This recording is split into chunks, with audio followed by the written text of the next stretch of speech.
We talked about performance optimization in this module.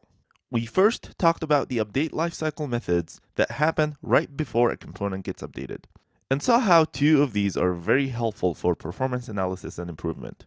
Should component update can be used to cancel an update process, and component will update can be used to verify that an update is happening when it shouldn't.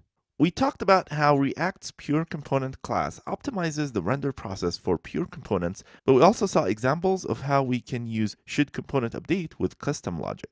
We looked at using Chrome's performance tab to visualize what's going on with the application and saw how React has a special React perf flag that provides a user timing section in the recorded performance which visualizes the mount unmount update operations for every component in the app.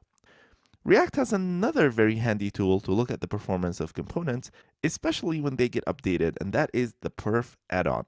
This tool allows us to start and stop measuring certain things about a React application, and then it will report those things out nicely. One helpful thing that it measures is the wasted renders, which is when a component is being re-rendered, but its output remained exactly the same. Seeing those measurements allow you to know where in the application there is room for a good refactoring that would avoid any unnecessary re-rendering.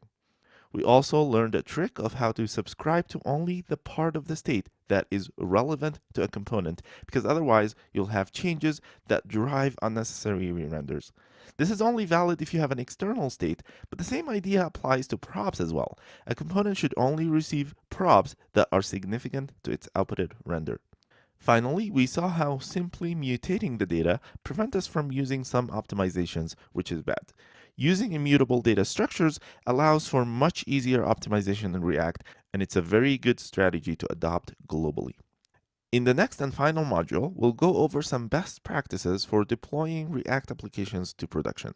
This also falls into the performance optimization category, but it's not an optional one. Running a React application in production without optimizing its build is a bad idea, and I'll tell you why in the next module.